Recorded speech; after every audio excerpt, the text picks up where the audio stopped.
vamos que ainda tem tempo. Porque os caras estavam sem força nenhuma e era nítido aquilo. No momento de cansaço, de nervosismo, a gente já sabia o que ia acontecer. E eu sabia que a bola tinha que ir para perto do gol deles. O Gabriel falou, Bruno, fica perto aqui que o Diego vai lançar a bola. O Diego dá um passe e pum!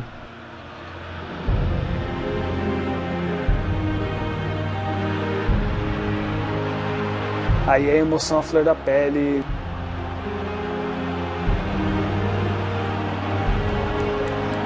Não teve o mesmo som da torcida, igual teve no primeiro. Todo mundo já chorando de alegria, aquela explosão. Eu vi aquilo, toda aquela imagem. Não tem como esquecer.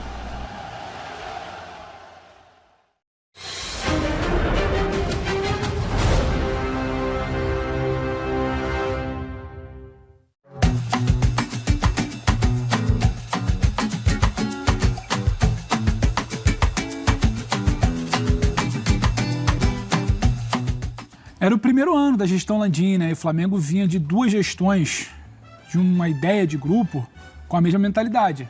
Reestruturar para, enfim, ganhar títulos. Reestruturou. Faltava o grande título, então demandava investimento para o tal grande título, o grande ano.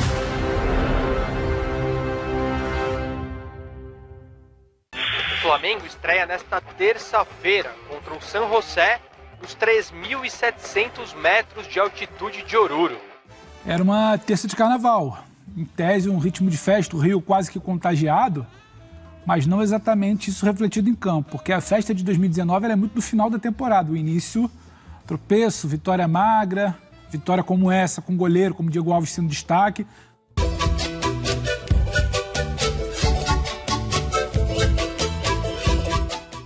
Que seja uma Libertadores para os garotos do Ninho. E começa a 15ª participação do Flamengo em Libertadores da América. Foi muito difícil.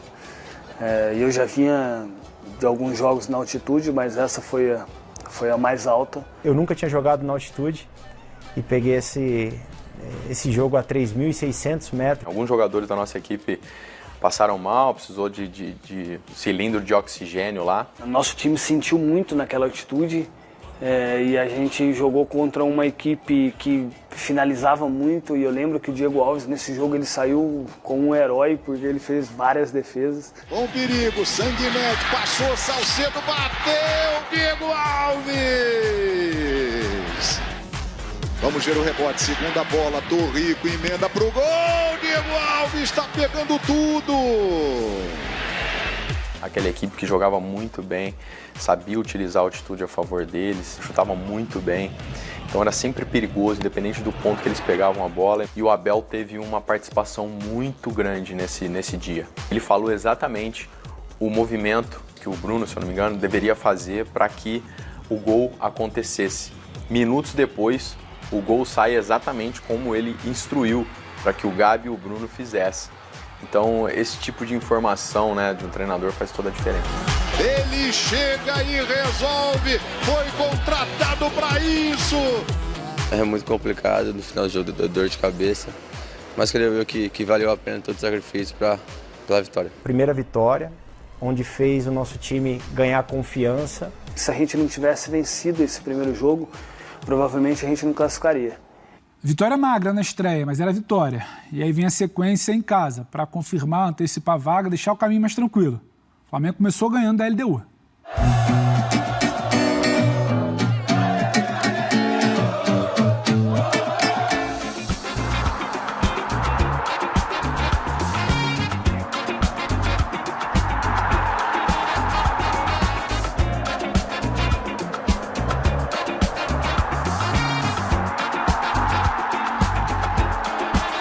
O Flamengo já tem tudo preparado para enfrentar o Peñarol nesta quarta-feira no Maracanã pela terceira rodada da Libertadores. Se o time vencer, ele não só encaminha a vaga para as oitavas de final, como garante o melhor início na história da competição. O Flamengo parecia que começava a virar aquela página, né, de traumas em Libertadores, 2 vitórias seguidas, bom começo, projeto montado, jogo em casa para embalar. mas aí tem Gabigol expulso, tem derrota.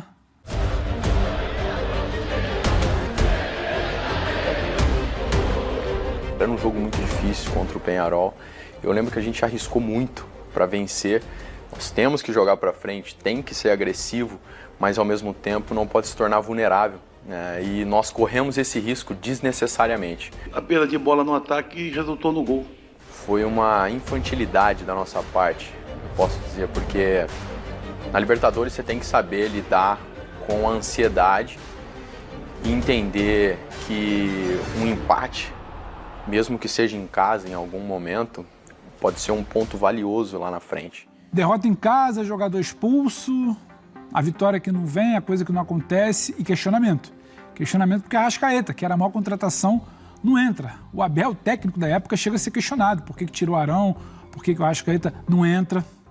Eu acho estranho porque vocês estão sempre questionando a escalação do Arão. Agora estão preocupados porque o Arão saiu dizendo que desajustou. Eu sempre dizendo que o Arão é um jogador que dá equilíbrio. Aquele jogo do Peñarol foi uma lição nesse aspecto. A pressão começava a existir, né, dentro e fora de campo. Então, um simples jogo contra o San José, uma situação que não era exatamente alarmante no grupo, já virou tudo ou nada.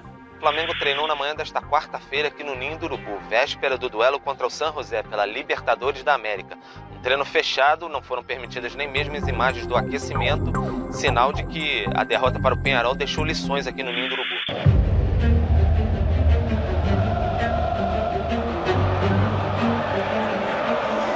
Manda para a área, dirige de cabeça, Diego! É gol do Mengão! Diego! Chegou o Bruno para bater, rolou no meio, olha o gol do Flamengo, Everton Ribeiro, é gol! No contra-ataque mortal do Mengão! Cruzou, mandou na boca do gol, Arrascaeta bateu, golaço! Que bola do Arão, para trás, olha o gol, Everton Ribeiro! Gol!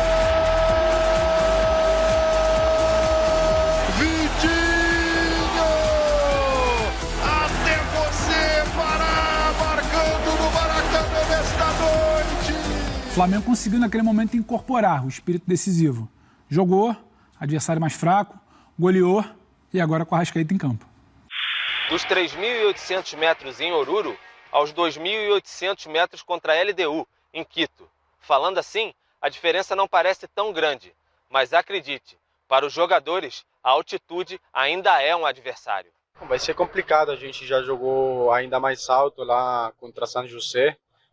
Foi muito complicado para a gente, mas estamos aprendendo a sofrer um pouco, né? A gente vai jogar de acordo com o que o jogo apresentar, né? A gente sabe que vai ser um jogo difícil, vai ser um jogo duro, mas como eu disse, eles têm que nos atacar, eles vão ter que se expor também.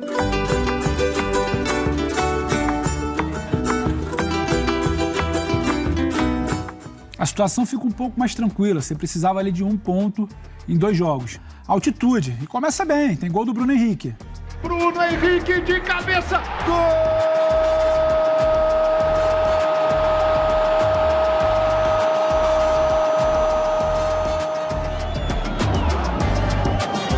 Um jogo totalmente controlado, a gente estava muito bem no jogo. Mas aí tem erro bobo, empate. A gente chuta a bola para frente e a nossa linha sobe e o Pará não sobe. O Pará ele fica 2, 3 passos para trás. O zagueiro do LDU vira e chuta a bola de volta. E quando ele chuta, eu e o Léo Duarte e o René na época, a gente está saindo e o cara tá aqui atrás, está impedido, mas quem dá condição para ele é o Pará. Aí o cara pega a bola e faz o gol, 1-1. Cansaço no segundo tempo, pressão do adversário fora de casa, altitude de novo e a virada. Foi o dia mais tenso que eu tive dentro do Flamengo. Dentro do vestiário, todo mundo se discutindo, feio, brigando pela forma como a gente tomou o gol. O Flamengo teve espaço e a LDU vira! Ali era um momento de alguma forma, oscilação mental, né? Porque a gente meio que se desconectou do jogo e era uma chance muito grande da LDU virar o jogo e como aconteceu e a gente acabou perdendo esse jogo. E nada no Flamengo, até então, com traumas e mais traumas antigos de Libertadores, é tranquilo. Derrota fora de casa, time em xeque, muito dinheiro, Flamengo que não vence, que não decola, que não tem sequência de vitórias e volta a pressão para o último jogo contra o Peñarol. Mesmo que ainda seja líder do grupo, o perigo é real. Uma vez mais, o Flamengo chega à última rodada da fase de grupos da Libertadores com chances de eliminação. O Flamengo visita o Peñarol e precisa apenas de um ponto para se classificar às oitavas da Libertadores. Nesse jogo contra o Peñarol lá no Uruguai, onde nós necessitávamos pelo menos um empate para poder classificar. Cara, ali foi um jogo muito difícil de enfrentar. O Peñarol já é complicado lá, ainda mais pela pressão e a cobrança que estava naquele momento. E além do jogo em si, a necessidade do ponto, da classificação, essa partida ganha um componente importante, que é a contratação do Rafinha. Ali negociamos tudo já, tudo certo. E aí nós falamos, ó, se não continuar a Libertadores, né, vai ficar difícil eu ir pro Flamengo. O Flamengo chega a fazer um bom jogo. O Flamengo pressiona, o Flamengo cria, o Flamengo tem volume, mas a bola não entra.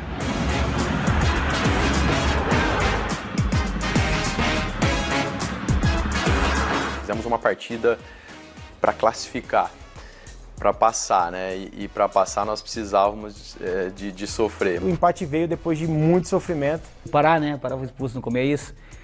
Aí, pô, foi um sufoco, ainda no final do jogo alguém perdeu um gol. Acho que foi o Vitinho. Aí perdeu e naquela tensão. O principal nós tivemos, que foi muito espírito de competitividade. Saímos de lá com o empate, onde classificou nosso time para as oitavas de final. E nesse dia do jogo do Peñarol que nós assinamos o contrato lá na Alemanha. Aquele jogo ali foi um divisor de águas.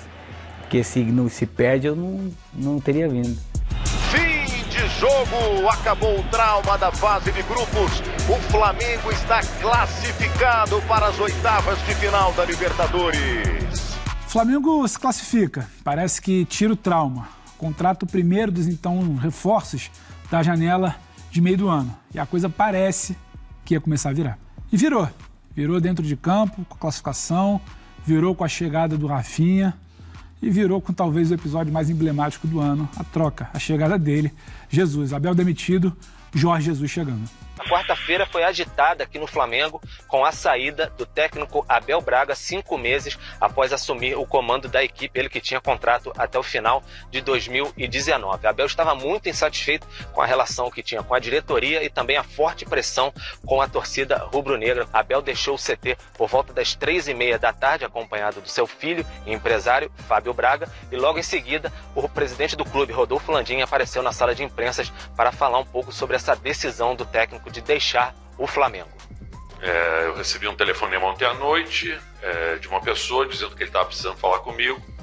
Eu conversei com ele e ele comentou da decisão que ele tinha tomado depois de conversar com os familiares dele de pedir a demissão do cargo de técnico do Flamengo. Para mim foi um pouco difícil porque eu tinha um carinho muito especial pelo Abel, que foi uma pessoa bem responsável pela minha permanência no clube. O técnico Jorge Jesus, enfim, foi apresentado aqui no Ninho do Urubu, uma coletiva que atrasou cerca de 45 minutos, mas Jorge Jesus chegou respaldado por vários dirigentes, mostrando a importância dessa contratação para o Flamengo. E a chegada do Jesus, ela sinaliza também uma mudança da própria cultura do Flamengo, né? Ainda que não houvesse sucesso que a gente veio verificar depois. Era um ponto de interrogação, né? No Brasil as pessoas não conheciam muito ainda o trabalho do Jorge. Eu já conhecia porque na Europa eu já tinha enfrentado o Jorge algumas vezes e conhecia também o perfil dele. Jesus chega com carta branca, chega para ser o dono do CT, ter a chave do CT, de fato, comandar todo o futebol do Flamengo. Foi a cereja do bolo, né, cara? Chegou um cara extremamente campeão, um cara que veio para mudar o patamar do nosso time. Muda muita coisa no clube, né? Com a chegada do Jorge vem as novas contratações, vem o Rafinha, vem Felipe Luiz, vem Gerson. O Arrascaeta, o Bruno Henrique, o Rodrigo Caio, o Pablo, o Diego, o time tá redondo. Jogadores com qualidade para aumentar ainda mais o nosso nível, então isso sem dúvidas fez toda a diferença para que a gente pudesse se consolidar como uma equipe campeã. Além de ele ter a matéria-prima, que eram os jogadores bons, que eram todos os jogadores que ele tinha na mão dele, ele era muito bom treinador. Ele sabia a hora de cobrar, sabia a hora de brigar, sabia a hora que ele escutava a gente também. Eu me lembro muito bem desde a primeira reunião que nós fizemos e ele foi muito claro que o objetivo era ser campeão, e quando ele colocou os troféus no painel ali pra gente, né, no telão pra gente ver, ele falou: nós vamos ser campeão aqui, e o nosso objetivo é preparar para jogar contra o Liverpool. A gente treinava muito, cara. Era muito sincronizado. A defesa, ele treinava um dia a defesa de um lado, o ataque do outro. Linha de impedimento, saída de bola, tiro de meta, bola coberta, bola descoberta. Era tanta repetição que chegava no jogo, era batata. Você monta um time forte, não só por qualidade, mas por experiência, por mentalidade vencedora.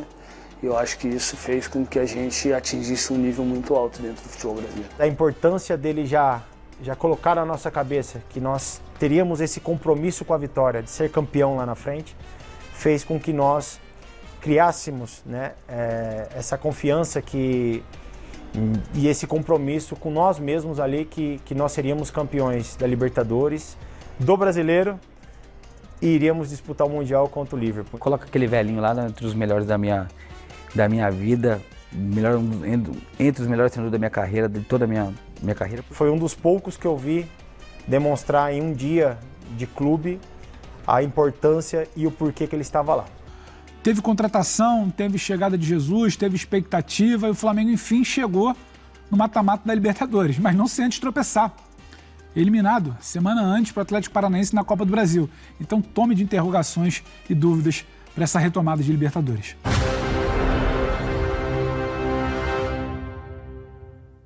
O Flamengo treinou nesta segunda-feira antes da viagem ao Equador, onde na quarta enfrenta o Emelec, jogo de ida das oitavas de final da Libertadores da América.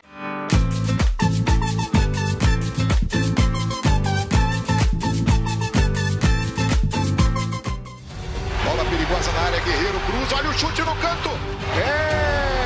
Gol do Emelec no começo do jogo. Volta, clareia, cai cedo, chuta na trave, é gol! O Emelec faz 2-0 e fica numa situação ótima para seguir na Libertadores América. É 2-0 de derrota na bagagem, é capitão machucado. Foi triste. A gente perdia a nossa referência dentro de campo, fora de campo, que era o Diego. Junto com o Jorge, eram os dois pilares da nossa equipe. Perdemos nosso capitão, onde também perdemos o jogo de 2-0, mas que o jogo ficou sem a importância devido à gravidade da lesão do Diego. Perdemos um dos nossos melhores jogadores, e todos os jogadores ficaram abalados, né? Não tem jeito. A gente saiu muito machucado nesse dia, né? Eu acho que muito mais pela lesão do Diego do que pela derrota. Mas eu lembro bem quando a gente chegou no vestiário, eu fui um dos primeiros a chegar no vestiário, e o Jorge já estava lá, e ele olhou para mim e falou: nós vamos ganhar no Maracanã, fiquem tranquilos. Confesso que até hoje eu não vejo. Nas minhas palestras, assim, eu conto bem dessa história, os aprendizados que ela me trouxe, mas eu não vejo até hoje, assim, porque para mim é muito forte, e aí eu não queria ficar com aquela imagem na cabeça. O que me marcou muito daquele jogo lá foi a volta. A hora que você entra no avião, essa imagem sai da minha cabeça. O Diego deitado no banco, na poltrona do avião, assim com a perna, e ele tava morrendo de dor. A gente perguntava pra ele: ei, Diego, tá de boa aí, cara? E ele: não, tá tranquilo, mas ele devia estar morrendo de dor. E aquela imagem dele ali com o gelo e o pessoal tudo ali, sabe, em volta dele. Foi aquilo ali, eu não esqueço. E fica uma memória muito fresca do que foi a conquista, mas o Flamengo seguia tropeçando. É pressão, é o trabalho do novo treinador que não engrenava, é mais um jogo de mata-mata no Maracanã, de Libertadores, sob pressão. O Flamengo volta a treinar esta tarde, 15 horas, aqui no CT Ninho do Urubu, em Vargem Grande, encerrando sua preparação para o jogo mais importante do ano. Foi uma preparação diferente. A gente notava a energia ali no CT, na cidade, como estavam os torcedores. Eu e o Lincoln conversando, o Lincoln falou: Rafinha, a gente tem que fazer alguma coisa, cara, né, pra incendiar. Aí ele teve a ideia de a gente fazer uma postagem no domingo à noite. Pô, nação, vambora, precisamos de vocês, quarta-feira, conto com o apoio de vocês, vamos junto. Na segunda-feira, cara, que eu saí no hotel, o cara trabalhava no hotel, os caras, é isso aí, Rafinha, pô, eu vi teu negócio lá, tamo junto, hein? Quarta-feira vamos incendiar o Maracanã, tá aí, cara, até arrepio. Não se falava mais nada a não ser em vitória e vencer. E isso gera um ambiente positivo. Rapaz, agora nós vamos pro Maracanã, aí caiu a ficha. O torcedor ele foi importantíssimo nessa conquista e muito nesse jogo. Essa energia do Maracanã contra o Emelec, ela foi diferente. Quando nós entramos na reta do Maracanã ali, já meio que aqueles como chama, sinalizador vermelho, aquele corredor assim, que aí, só que passou ali, os caras batiam no ônibus, empurravam o ônibus já virar, batendo no ônibus e vamos virar, Mengo. Rapaz do céu, não tinha jeito. Falei, rapaziada, é o seguinte, só não joga agora, já era, agora tem como voltar mais a um. A gente sabia da dificuldade, sabia que o time do Emelec era um time muito combativo, muito forte fisicamente e a gente precisava do algo a mais e a torcida foi esse algo a mais. A partir do momento que eu entrei para aquecer, que eu vi a torcida ali aplaudindo, naquela energia positiva, eu sabia que ia acontecer alguma coisa diferente ali no Maracanã.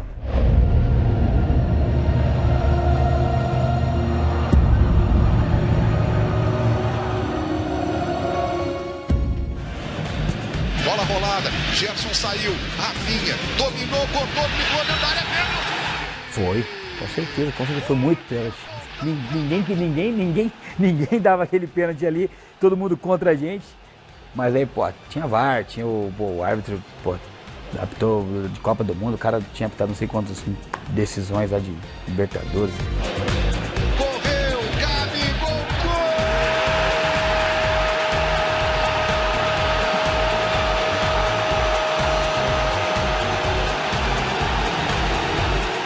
Conseguimos marcar 2 gols rápidos.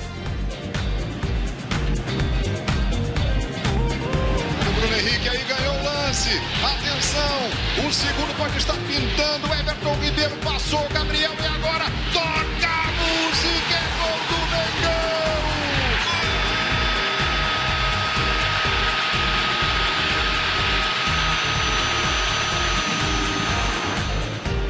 E a partir do segundo gol que vem o nervosismo e a ansiedade que eu falei no passado. Talvez se fosse anos anteriores, com certeza não estaríamos preparados ali para aguentar aquele jogo. Ali a gente poderia ter feito mais gol, mas o time da Emelec também foi um time muito aguerrido. Empate ali no tempo normal, né? E depois foi para os pênaltis, e nos pênaltis foi emoção pura, né?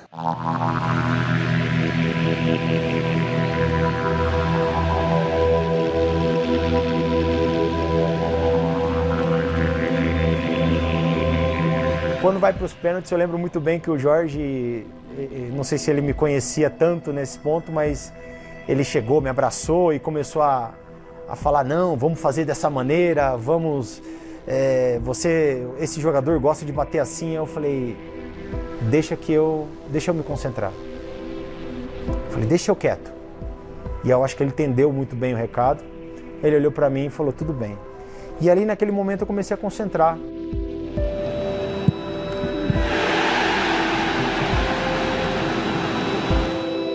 Bateu um beijo no Maraca, precisando, o Flamengo precisando classificar. Qualquer jogador ele fica tenso, não existe um falando, não, tá tranquilo, mentira. Eu sempre tive a fama de pegador de pênalti. E os pênaltis que eu defendi na Espanha sempre foram em jogos normais, em 90 minutos, não em competições, decisões de pênalti.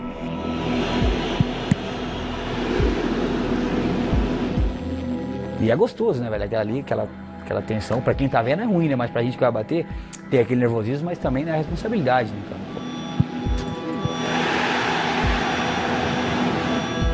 Tira um peso, né, cara? Não tem como falar que por mais experiência que tem, ali, como é que fica ali a cabeça? Um trevo, né? 80 mil no Maraca, Flamengo precisando classificar, só cobra criada, o René vai bater o pênalti, todo mundo ficou. E eu tava tranquilo, porque eu sabia que eu vi ele batendo um dia no treino antes. Eu falei, rapaz, que ele vai batendo bem devagarinho com a bola assim, ele vai olhando pro goleiro e olha ali, tum! A gente brinca, né, muitas vezes com o René, a gente fala com o René que ele tá cagado até hoje. Mas o René vem, me abraça e ele fala assim, agora é com você. Então ali eu sabia que era o momento que eu poderia fazer a diferença. Eu sabia que pelo menos um pênalti é uma média minha. essa minha vinda pro Flamengo não era em vão. Aí eu ia bater ele, e o goleiro tinha acertado todos os cantos. Aí fui bater cruzado e ele pulou no outro canto. Bati forte, cruzado, rasteiro. Aí, cara, deve dar aquela extravasada, aí eu dou aquela vibrada ali firme, né? Chamo a torcida junto. Ia chegar um determinado momento que tudo aquilo que eu conquistei, que eu criei na minha pessoa, no jogador, ela teria que ser colocada de alguma forma positiva. O Flamengo está nas quartas de final da Libertadores. E era o momento que eu tinha que aparecer, não tinha como. Aí sim a coisa começa a virar para essa fase contra o Inter, porque na sequência da temporada, em outro torneio, o Flamengo vinha começando a ensaiar o tal grande futebol que encantou o Brasil. Faltava carimbar, faltava encantar também na Libertadores. 10 anos depois, o Flamengo volta às quartas de final da Libertadores. Um sentimento diferente, que desperta paixão, empolga. Os mais de 55 mil ingressos para o confronto com o Internacional no Maracanã estão esgotados. Mas tinha o adversário, tinha o Inter do outro lado. O Inter foi para o Maracanã para complicar.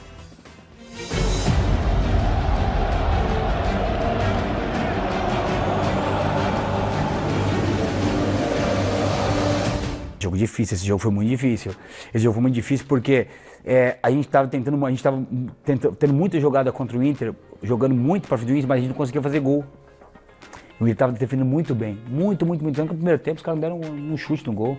Nós não sofremos contra eles. Ali foi um jogo espetacular da nossa equipe, onde a gente conseguiu traduzir toda a qualidade do nosso jogo, do nosso futebol.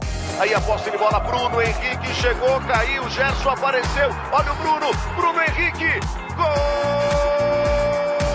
O que me surpreendia muito no nosso time era que nunca estava bom, né? A gente sempre queria mais e o time mostrava isso. Gabigol, botou na frente, domina, Bruno Henrique, gol!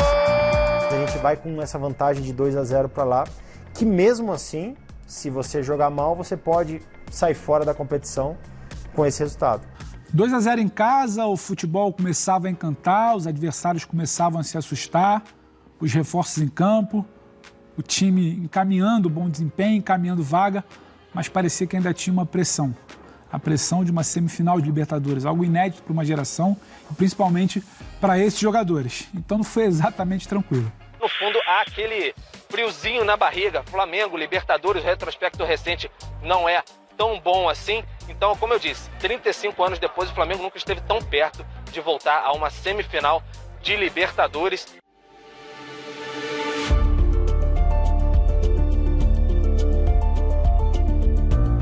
A gente começou a encarar com mais confiança.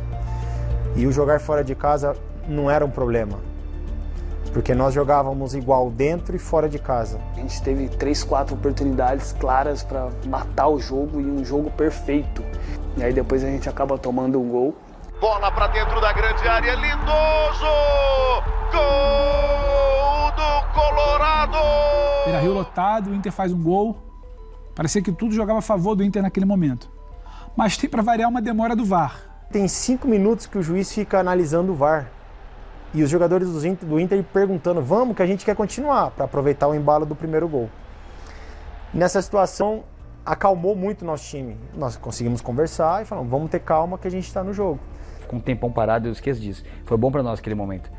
Para o Inter foi um balde de água fria, porque esses 5 minutos que teve ali de tá impedido, não tá, acabou que fez com que o Inter também perdesse, a torcida também parasse com aquela comemoração.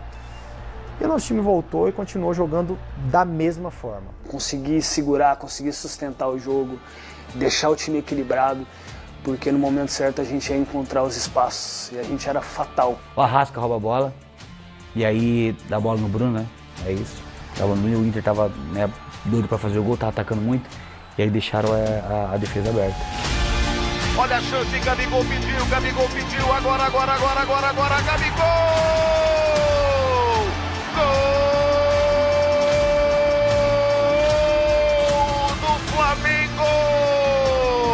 O Flamengo na semifinal da Libertadores da América.